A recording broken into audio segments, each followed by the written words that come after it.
Amados de Deus, boa noite mais uma vez. Amados, ontem foi o aniversário do irmão Júnior, né?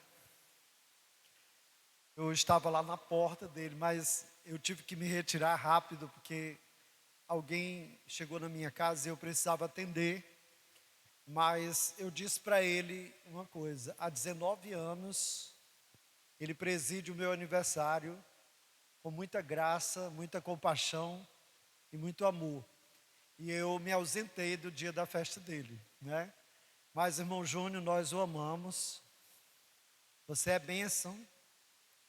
E nós estamos muito felizes por Deus lhe dar mais um ano. Amados, eu quero saudar os nossos internautas, os nossos irmãos que estão em casa, os nossos amigos, as pessoas que nos assistem e que nos assistirão. Deus abençoe sua vida. Deus abençoe também a vida de quem está aqui presencialmente. Estamos aqui hoje no número de 33 irmãos no culto de doutrina. Você que está em casa, saiba que é um privilégio a gente congregar e a gente se fazer presente no templo do Senhor. Venha ao templo do Senhor. É uma oportunidade de crescimento, de entrega, de partilha. Quando a gente sai da nossa casa e vem para a igreja e a gente encontra os irmãos, é sempre uma oportunidade de crescimento na fé.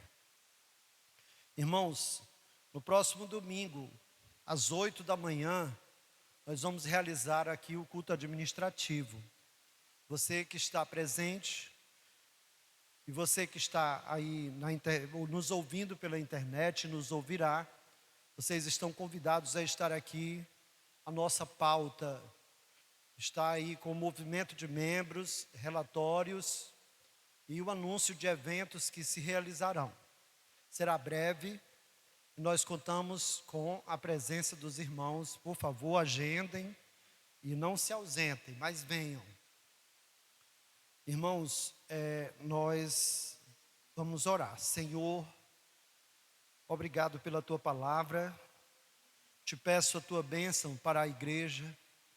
Eu não sei o que se passa aí na mente dos meus irmãos que estão em casa, estão no trabalho, que nos assistirão depois, e também com esses que estão aqui presencialmente, quais são as suas necessidades mais urgentes.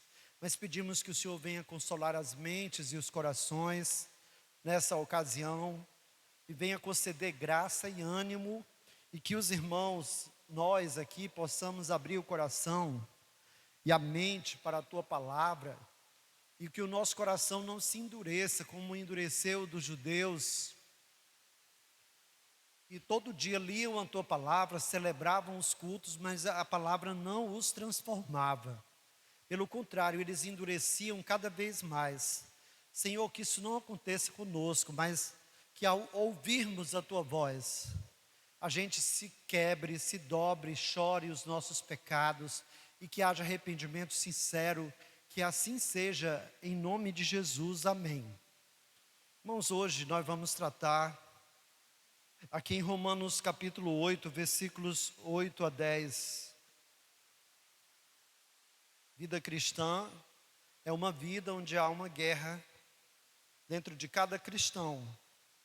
A carne contra o espírito. Então nós vamos tratar a vida na carne e como vencer a carne, e a nova vida no espírito. O apóstolo Paulo apresentou esse assunto, várias cartas que ele escreveu. No capítulo 8 ele trata da vida pelo espírito. E é isso que a gente vai abordar nessa noite.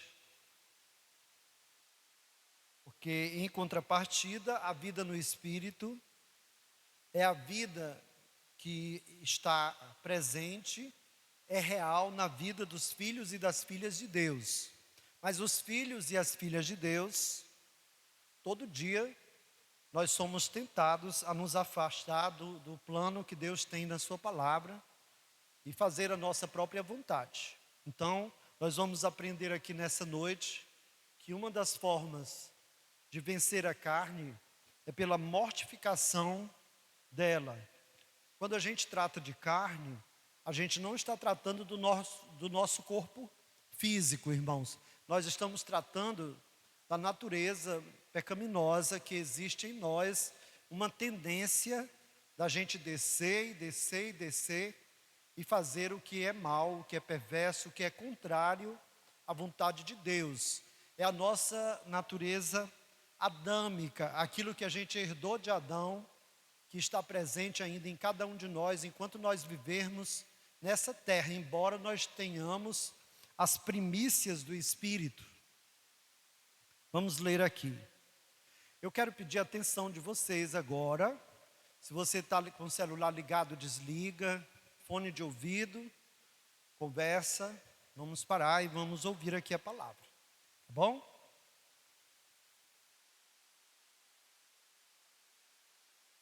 Quem é dominado pela carne não pode agradar a Deus. Entretanto, vocês não estão sob o domínio da carne, mas do Espírito, se de fato o Espírito de Deus habita em vocês. E se alguém não tem o Espírito de Cristo, não pertence a Cristo. Mas se Cristo está em vocês, o corpo está morto por causa do pecado, mas o Espírito está vivo por causa da justiça.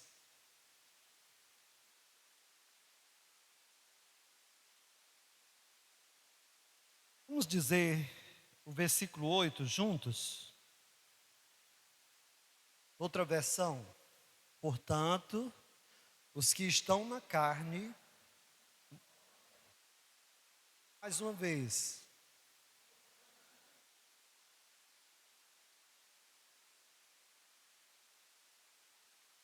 então a vida na carne e como vencer a carne e a nova vida no Espírito.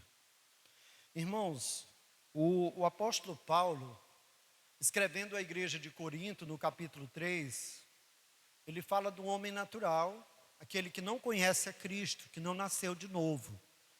E ele se dirige aos santos, aos chamados santos, aquelas pessoas que tinham sido separadas para servir a Cristo.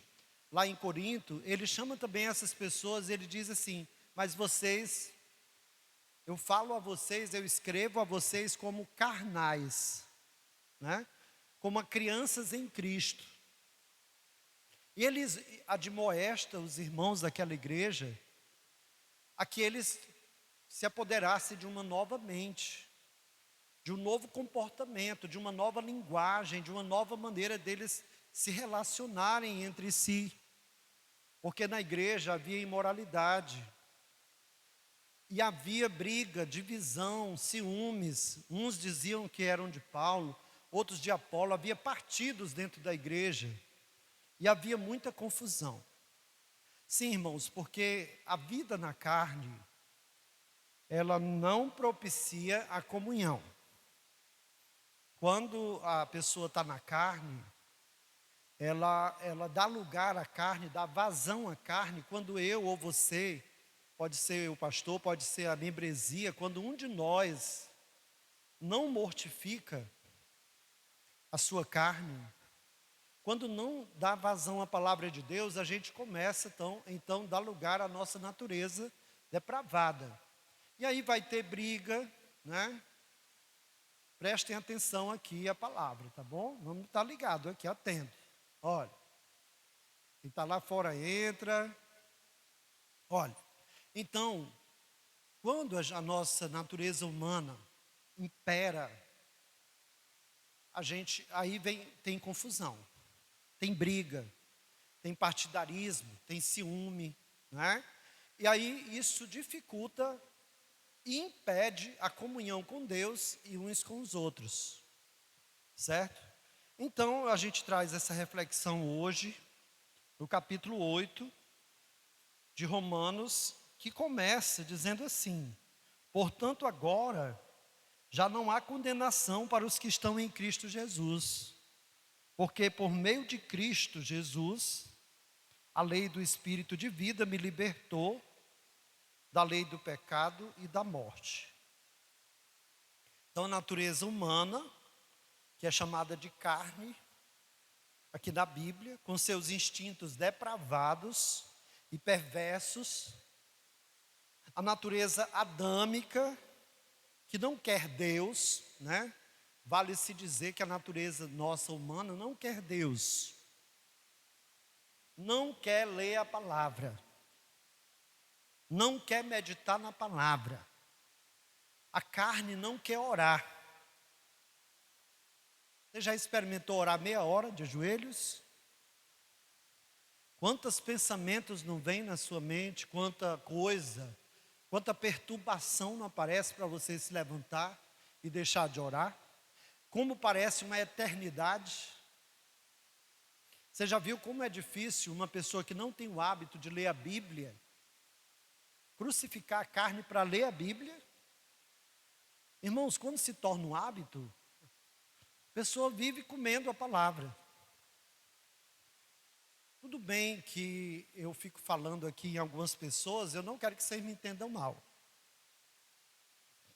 A irmã Ruth é tia da irmã Sônia, mãe da Sueli, da Suzana. A irmã Ruth, ela lê a Bíblia o dia inteiro quase. É fazendo arroz e se senta, vai ler a Bíblia. Fazendo feijão, senta, vai ler, lava a roupa, lê a Bíblia. A Bíblia é do lado. As filhas trazem de um monte de livro assim, ó. Ela devora tudo. 80 e tantos anos. Não para de ler nem de orar. E a irmã Ruth sofre. Sofre não é pouco. Já sofreu muito. Tem as dores dela. É idosa, mas ela não para de ler. Irmão, vocês viram aqui quando ela veio aqui, recitou um salmo todinho. Ela tem textos e textos e textos decorados. Aí a gente pode pensar assim, como é que a irmã Ruth aguentou tanto sofrimento, né? Criou tantos filhos. Teve dificuldades para criar. Como é que ela vive uma vida tão tranquila? Passa tanto sossego para a gente. Porque ela está ligada ao trono, irmãos. Ela está ligada ao trono de Deus. Ela, 24 horas, é buscando, é lendo, é meditando. É como diz a Bíblia. De dia e de noite. Mas isso pode acontecer só com a dona Ruth? Não. Está certo que ela é dona de casa. Ela não tem um trabalho para bater ponto, né? Talvez hoje ela se entregue muito mais a este exercício, mas começou quando ela era jovem.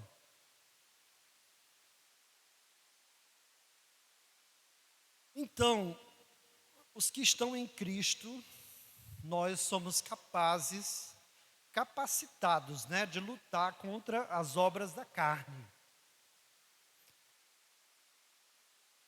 Vida na carne, a Bíblia diz que ela leva à morte e à destruição. Vida no Espírito nos conduz à vida. A uma vida abundante, a vida Zoe. Aquela vida de qualidade que o Senhor disse. Que quem vive com Ele tem uma vida, e uma vida em abundância, frutífera.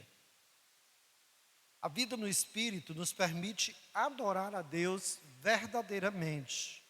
E temos paz uns com os outros. Nosso ensejo é que cada irmão dessa igreja, nós tenhamos consciência de nossa nova identidade em Cristo e que a gente lute com as armas espirituais para vivermos uma vida vitoriosa e desfrutarmos da paz com Deus. Paulo, ensinando sobre a vida no Espírito, em oposição à vida segundo os instintos, chegou à conclusão de que quem é dominado pela carne não pode agradar a Deus. Se você dá vazão à sua natureza humana, se você vive uma fé baseada no humanismo, no raciocínio humano, você não pode lutar contra Satanás, contra o sistema do mundo perverso. Quem é dominado pela a natureza humana não pode agradar a Deus, embora tente. Os nascidos de Deus, com o Espírito Santo de Deus em suas vidas, são capazes de lutar e vencer a natureza depravada. Amém, irmãos? Então, a vida no Espírito, o estar em Cristo, nos capacita a lutar contra a carne e mortificá-la. Nos afastamos de suas obras. Pessoa alguma pode fazer isso por si mesma. A gente não pode vencer a carne pela nossa força. A gente não ama a Deus por nós mesmos, com a nossa natureza caída. O ser humano natural, ele tem aversão a Deus, ao seu reino e à sua palavra. Às vezes uma pessoa se apega a uma religião. Pode ser até a nossa, batista. E às práticas religiosas. Mas nós não estamos tratando de religiosidade.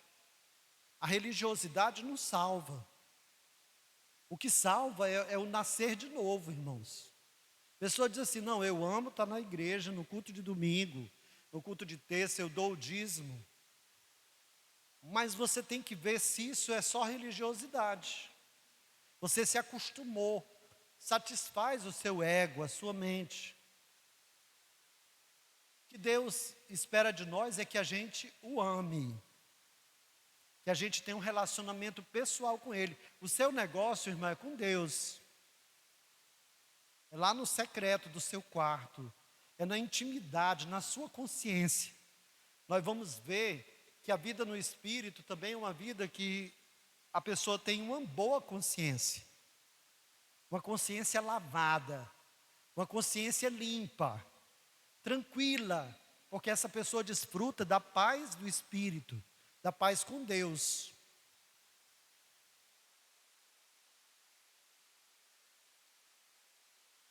A vida no Espírito, o estar em Cristo, nos capacita a lutar contra a carne e mortificá-la. Nos afastarmos das obras da carne. Pessoa alguma pode fazer isso por si mesma. Irmãos, veja aqui, Agostinho, teólogo antigo, ele comparou o tronco da árvore, da carne, em dois ramos. Um é o orgulho. Carne, a nossa natureza humana, ela é orgulhosa. Estava falando com o irmão Samarone ainda agora. A nossa natureza humana, a gente gosta muito de preservar a nossa própria imagem. O humanismo ensina muito o homem a amar a si mesmo, né? Priorizar a si mesmo. Os coaches na internet, eles todo dia dizem o seguinte, o que importa é você. Não importa o que é que o pessoal está pensando de você. É você que paga as suas contas, né? Então é você, importa o que você sente, o que você acha, o que você faz, não importa o que os outros dizem de você. Isso é individualismo puro, é humanismo, é o homem no centro. Então Agostinho disse o seguinte, ele comparou o tronco da árvore da carne em dois ramos, o orgulho e a sensualidade. Se você vai ver,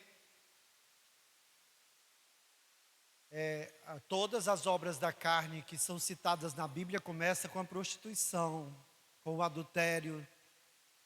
E a gente observa, depois que o Senhor Jesus se revela a gente, e a gente se arrepende, que a sensualidade, ela está presente na nossa vida. A gente olha, as pessoas olham para o seu corpo, elas se admiram, não é? Isso é bom, mas às vezes a pessoa, ela dá muita vazão a isso, aos seus instintos, ao seu corpo, ao que o seu corpo sente, ao que o seu corpo quer.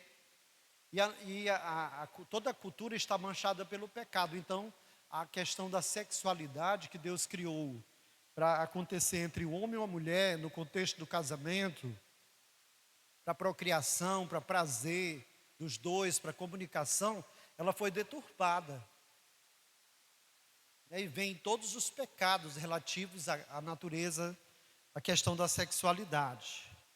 Então, o orgulho e a sensualidade estão no tronco dessa árvore chamada natureza depravada. Lutero, ele acrescentou a incredulidade. Ele disse: não só o orgulho e a sensualidade, mas a incredulidade alimenta a carne, alimenta a natureza depravada. Irmãos, a nossa falta de fé, a nossa falta de relacionamento diário com Deus, ela nos leva a viver como os ímpios vivem. Uma pessoa é crente, mas quando se zanga, a boca é um túmulo. A pessoa é crente, mas blasfema, mas odeia, se intriga com as pessoas da sua família, de sangue a fogo. E do mesmo jeito que vivia quando era ímpio, quando não conhecia o Evangelho. E alguns nasceram na igreja desde criança e segue como os ímpios, odiando, intrigados, com inimizades, com contendas, com palavrões, com mentiras, com negócios errados, com negócios escusos. E a pessoa pensa assim: eu estou adorando a Deus no culto, eu estou dizimando, eu estou participando de uma igreja, eu sou salvo. Mas a Bíblia diz, irmãos, que quem odeia seu irmão não é de Deus. Quem odeia seu irmão não é de Cristo. Não conhece a Cristo. É inimigo de Deus. E a Bíblia diz que os que estão na carne não podem agradar a Deus. Então, assim, é claro que no dia a dia, na nossa vida, nossos relacionamentos interpessoais, a gente se indispõe com algumas pessoas, até mesmo dentro da igreja. Mas, irmãos, isso não pode, como disse Paulo, não se ponha o sol sobre a vossa ira. Não deixe isso amanhecer o outro dia. Tente se resolver com a pessoa, perdoe. Seja a pessoa que toma a iniciativa. Perdoe sempre. Caminhe leve. Ande na luz. Não faça inimigos. A Bíblia diz: aquele que furtava, não furte mais, antes trabalhe. Não mintais uns aos outros.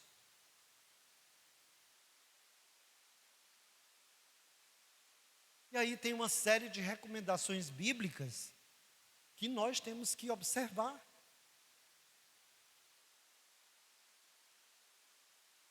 Cristo nos salvou do jugo da lei, mas a lei não é maldita, a lei não é má, a lei serviu para nos mostrar o pecado.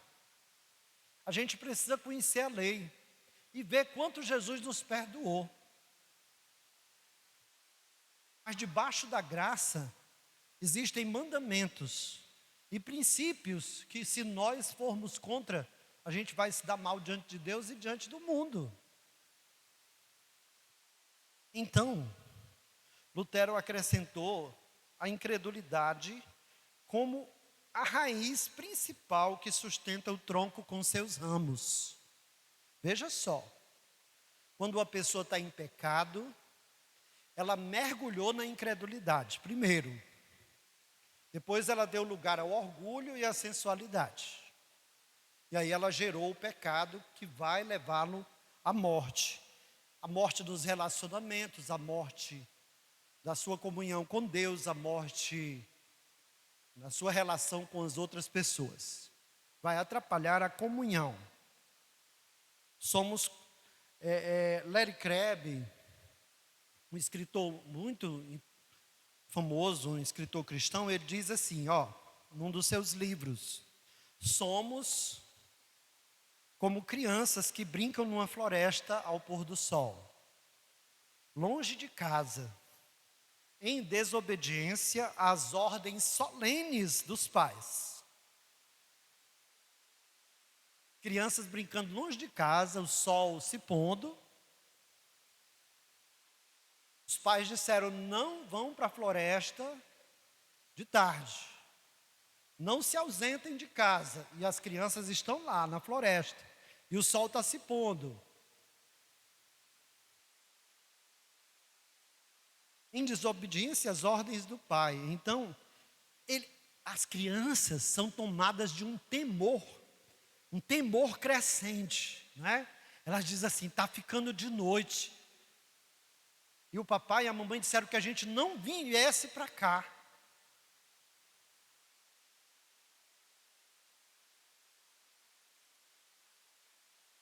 Mas, ao mesmo tempo, valentemente, eles tentam se convencer e convencer a todos, uns aos outros, que eles sabem como chegar em casa. Então não tem problema.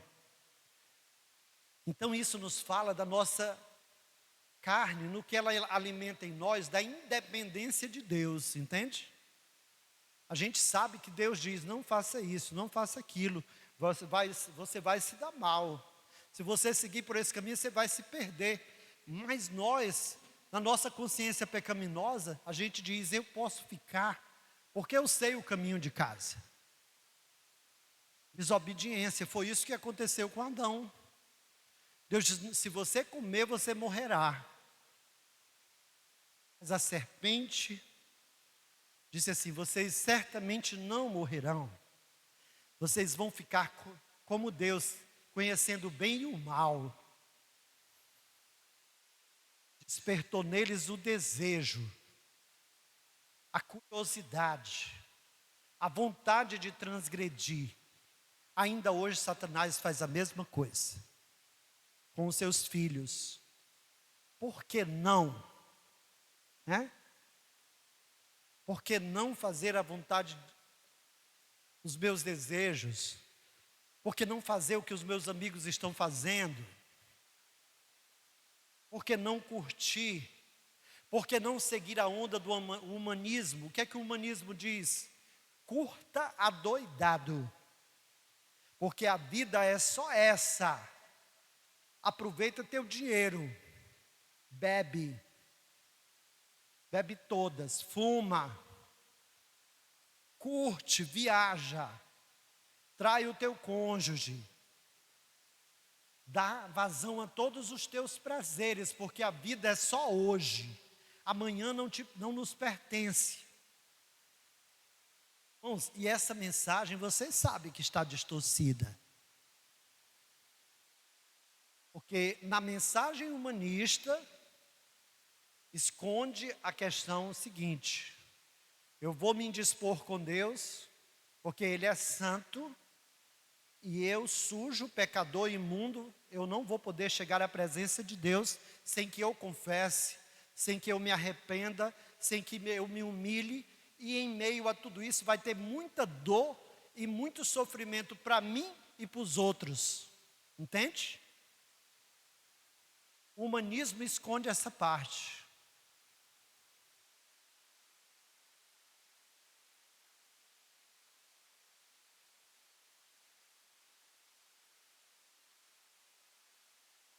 Mas, irmãos, o que é que significa estar na carne? Os que ainda não nasceram de Deus, eles estão na carne. É chamado homem natural. É aquilo que João fala sobre o que Jesus disse a Nicodemos. Você precisa nascer de novo. O que é nascido da carne é carne. O que é nascido do Espírito é Espírito. Importa nascer de novo. Uma pessoa que não nasceu de novo não pode agradar a Deus. Por mais religiosa, por mais exercícios religiosos, espirituais que essa pessoa pratica, essa pessoa não pode agradar a Deus. A Bíblia diz que quem está em Cristo, nova criatura é. As coisas velhas já passaram, eis que tudo se fez novo. Mas vocês lembram que o Antigo Testamento foi escrito para a gente entender o Novo? Vocês lembram do povo de Israel chorando com saudade das cebolas e dos alhos do Egito?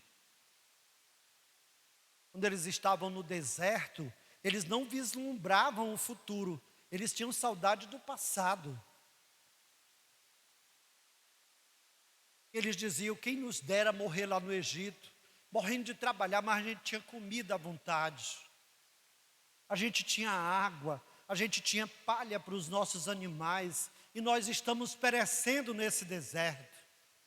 Irmãos, e eu e vocês, nós estamos numa peregrinação, e esse mundo é um deserto, e eu e vocês, nós estamos sendo testados, do jeito que o povo de Israel foi testado no deserto. A gente pode ir na nossa caminhada e fazer atalhos, e a gente vai se perder, e a gente pode ficar chorando, olhando para trás, dizer assim: eu era muito mais feliz quando eu era ímpio, eu era muito mais tranquila, a minha casa tinha muito mais satisfação quando meu marido bebia e eu também. Nós temos muito mais problemas hoje. Eu tenho saudade de quem eu fui.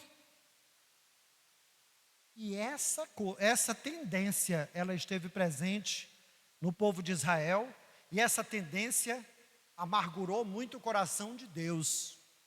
E Deus os castigou várias vezes, porque eles teimavam em olhar para trás. Quando Deus dizia: dize ao povo de Israel que marche, ao invés de marchar, eles ficavam brigando uns com os outros e com Moisés, e olhando para trás. Tenha cuidado, quando as coisas começarem a dificultar na sua caminhada cristã agora, você ficar com saudade da sua impiedade, de quando você bebia, de quando você ia a festas, de quando você ganhava a noite.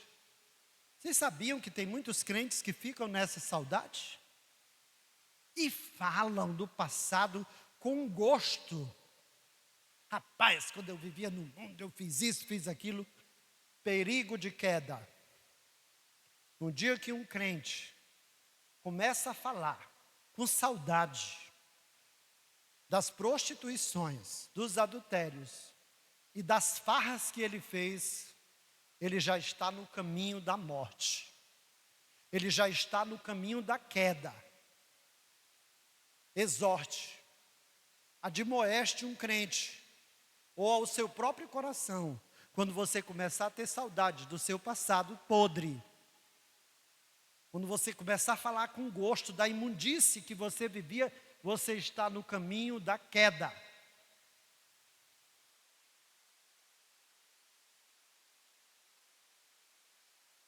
Uma pessoa que está na carne, ela precisa nascer de novo.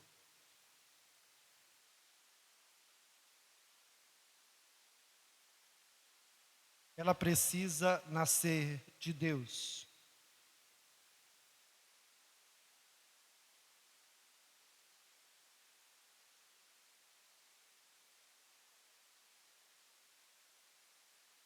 Irmãos, como vencer a carne? Que em Colossenses 3:5,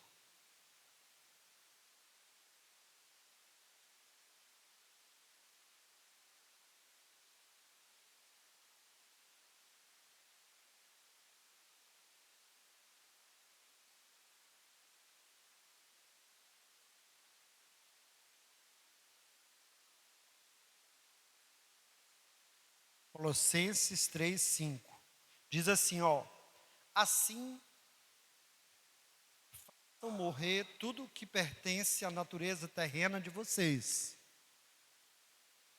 imoralidade sexual, impureza, paixão, desejos maus e a ganância, que é a idolatria. É por causa dessas coisas que vem a ira de Deus sobre os que vivem na desobediência, as quais vocês praticaram no passado, quando costumavam viver nelas. Mas agora abandonem todas estas coisas: ira, indignação, maldade, maledicência. Maledicência é falar mal dos outros.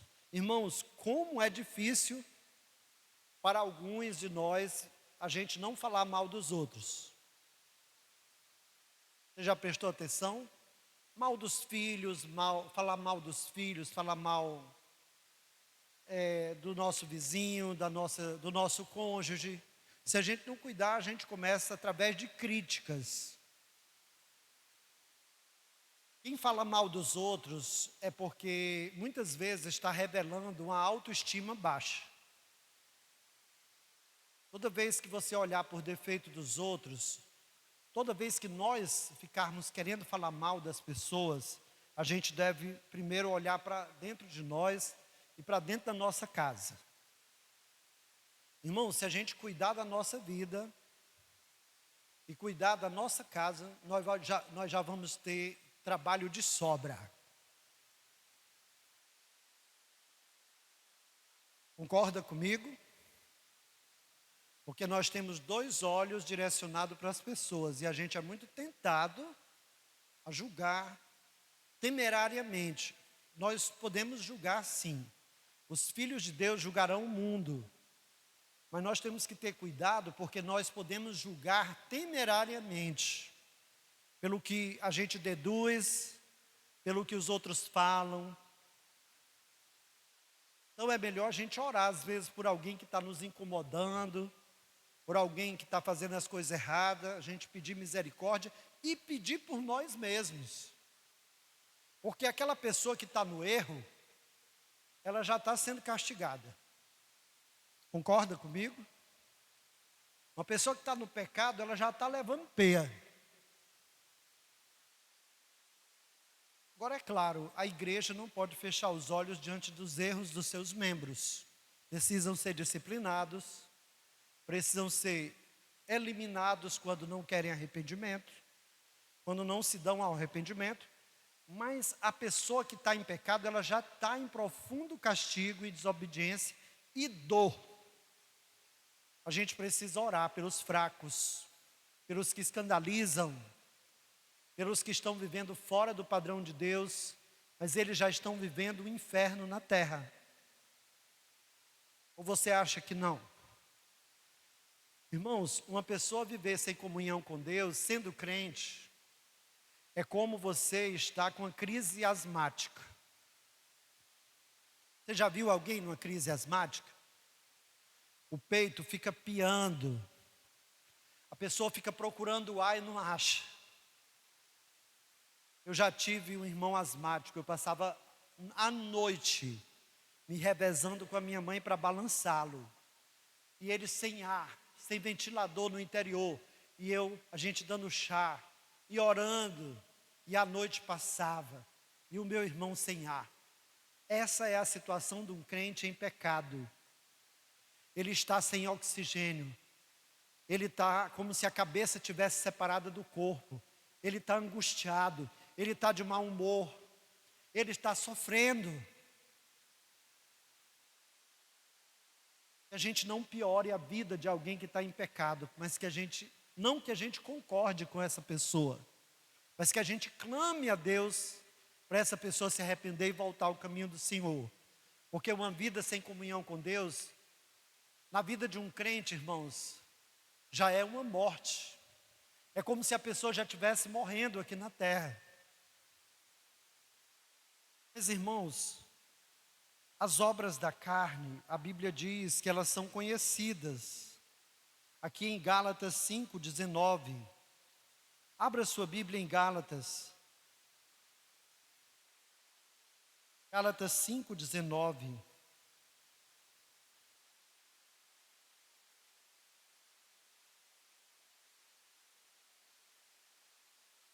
Ora, as obras da carne são manifestas: imoralidade sexual, pureza e libertinagem, idolatria e feitiçaria, ódio, discórdia, ciúmes, ira, egoísmo, dissensões, facções e inveja, embriaguez, orgias, coisas semelhantes. Eu os advirto, como antes já os adverti. Aqueles que praticam essas coisas não herdarão o reino de Deus. Mas a Bíblia diz assim: é o que vocês foram, na vida que vocês viviam, mas vocês foram lavados, mas vocês foram purificados, em nome do Senhor Jesus, amém? Irmãos, uma forma de vencer a carne, segundo a Bíblia e comentada pelo Dr. Russell Shedd, fuja das fontes de pecado e de tentação. Você sabe que estar com a sua namorada, num lugar sozinho, ou com o seu namorado, num lugar onde haja possibilidade de vocês se envolverem em carícias e em sexo antes do casamento, evite estar com essa pessoa sozinho ou sozinha neste lugar. Se você tem hábito de tomar álcool, se você tem hábito de usar drogas ilícitas, fuja das bocas de fumo, saia de perto, evite não passar por aquele caminho. Se você se envolveu ilicitamente, sexualmente, com pessoas fora do casamento, na imoralidade sexual, na lascívia, evite estar de conversa com essas pessoas nas redes sociais. Evite ir para sites e canais onde você possa se envolver com pornografia. Se você tem problema com pornografia, pare de estar no celular em tal hora onde você pode acessar aquilo que você vai ver. Irmãos, não é brincadeira não. Pessoas que acessam sites de pornografia têm sido advertidas por psicólogos e psiquiatras não cristãos que isso é um vício terrível que leva a pessoa a não se envolver mais com a sua esposa, com seu esposo. Tem muita gente dependente de pornografia, tanto mulher quanto homens. E os médicos, os psicólogos, os psiquiatras estão dizendo que isso é um vício tão difícil de tirar, que pode se tornar pior do que a cocaína. A dependência de cocaína, a pessoa olhar sites imorais. A pessoa se acostuma a viver naquilo e a cada vez ela quer mais, depois ela deixa de trabalhar, ela deixa de estudar, ela gasta o seu tempo vendo aquelas coisas e depois ela perde o emprego, perde a família, perde a esposa, o marido, porque ela não consegue mais controlar isso.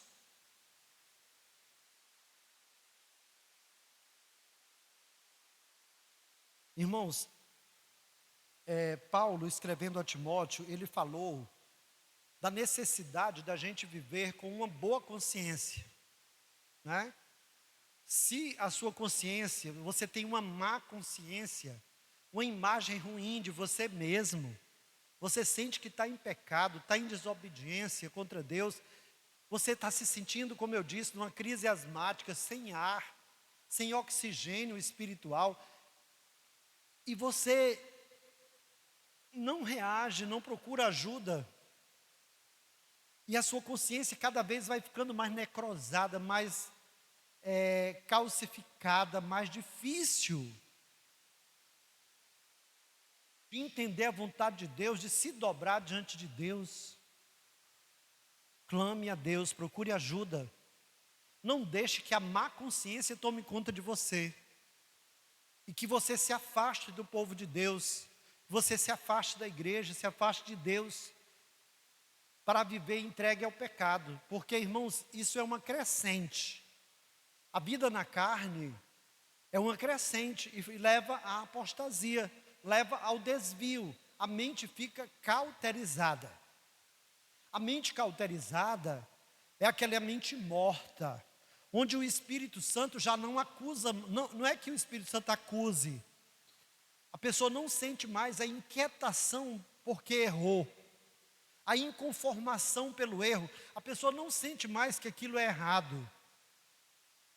Quando um crente chega nesse ponto, que ele peca na frente de todo mundo, ele faz as coisas erradas na frente de todo mundo, e ele diz o seguinte: quem paga minhas contas sou eu vivo do jeito que eu quiser.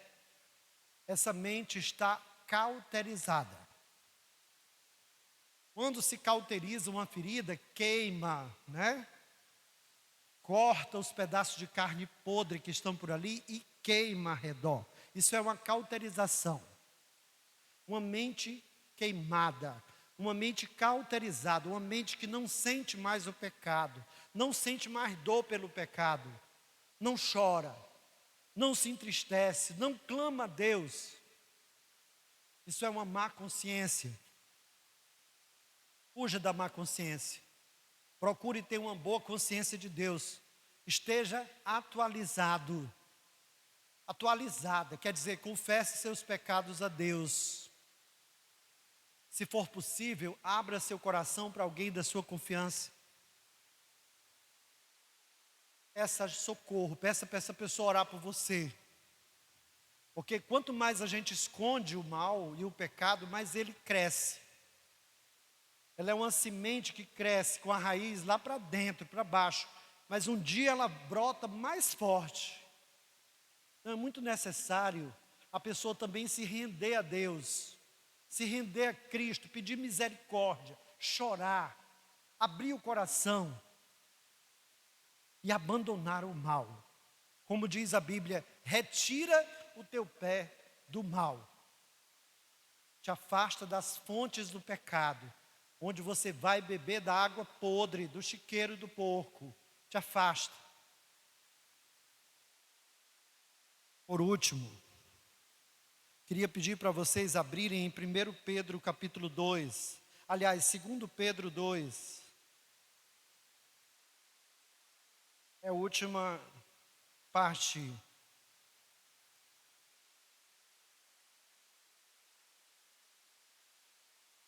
O texto fala de cristãos que voltam a pecar e a fazer tudo o que faziam antes e de forma pior. Olha o que é que a Bíblia diz sobre uma pessoa que volta à prática de pecados e abomináveis, se afasta de Deus. Olha a situação dessa pessoa. Tendo escapado das contaminações do mundo por meio do conhecimento do nosso Senhor e Salvador Jesus Cristo, encontram-se novamente nelas enredados e por elas dominados, estão em pior estado do que no princípio. Teria sido melhor que não tivessem conhecido o caminho da justiça. porque depois de o terem conhecido, voltarem as costas para o santo mandamento que lhes foi transmitido. Confirma-se neles que é verdade, que é verdadeiro o provérbio: o cão volta ao seu vômito. E ainda, a porca lavada volta a revolver-se na lama. Segundo Pedro 2, 20 a 22. O que é que ele está dizendo? Se uma pessoa se converte, o Espírito de Deus traz para Deus, para a igreja, essa pessoa se congrega, se batiza, e depois ela volta a praticar o pecado, as obras que fazia antes. Essa pessoa se torna em pior estado do que o que estava antes. E nela se aplica um adágio na época de Pedro que dizia que o cão voltou ao seu vômito e a porca lavada volta a se revolver na lama.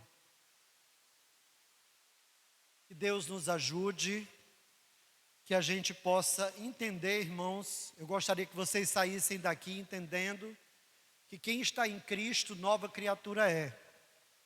Não é necessário que você viva essa vida que você está levando de pecado, de desobediência, de incredulidade, de orgulho e de sensualidade. Às vezes a pessoa pode ser levada a ter medo de deixar a vida de pecado por alguma segurança, algum conforto que isso parece trazer e realizar na vida dessa pessoa. Mas, irmãos, o texto está dizendo que se você foi comprado pelo sangue precioso de Jesus, você pertence a Jesus, você tem condições de abandonar o mal e seguir o que é bom, você tem condições de ter uma nova consciência diante de Deus, purificada, lavada, perdoada. Saiba que Pedro pecou feio contra Jesus, negou a Cristo, mas o Senhor o restaurou e lhe deu autoridade e condições de ele começar a obra de Deus de novo, e Pedro foi uma bênção. O Senhor pode restaurar a comunhão contigo. Deus tem interesse que você se levante, que você tenha uma boa consciência e que você viva vitoriosamente, não com vergonha, mas perdoado, lavado, purificado, com uma boa consciência. Se afaste de tudo aquilo que te leva a pecar contra Deus, dos caminhos, das pessoas, dos sites, de tudo aquilo que te leva ao abismo. Quero orar por você. Santo Deus, nós somos pessoas da mesma situação.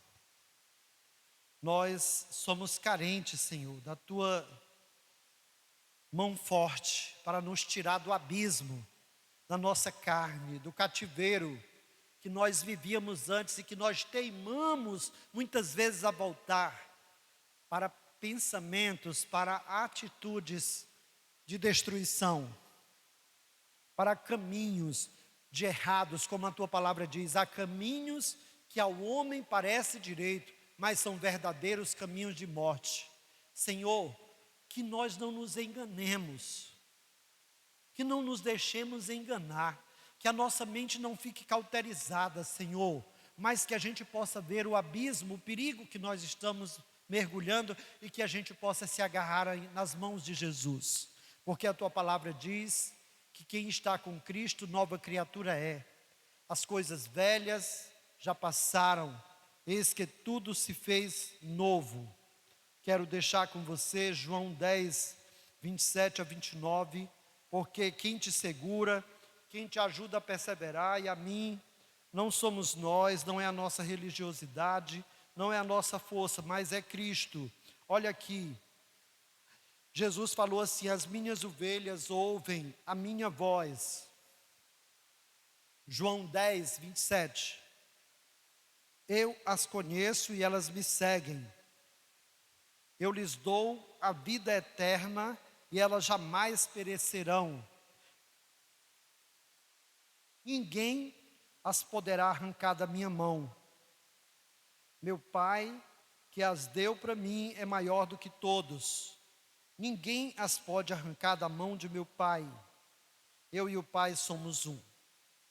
Amados de Deus, Deus lhes dê força e que hoje, antes de dormir, você possa ter uma conversa de filho para o Pai. Para um Pai amoroso, para um Pai equilibrado, para um Pai santo. E você possa abrir seu coração para o Senhor e pedir ajuda a Ele para você fugir de todo o caminho mau, de todo o embaraço, e de todo o pecado que tão de perto te rodeia, e que você possa fazer vereda direita para os seus pés. O Senhor abençoe sua alma, aos nossos amigos e irmãos internautas, o nosso abraço, paz e saúde a todos, que Deus os abençoe. Informamos que amanhã haverá oração às 6 da manhã.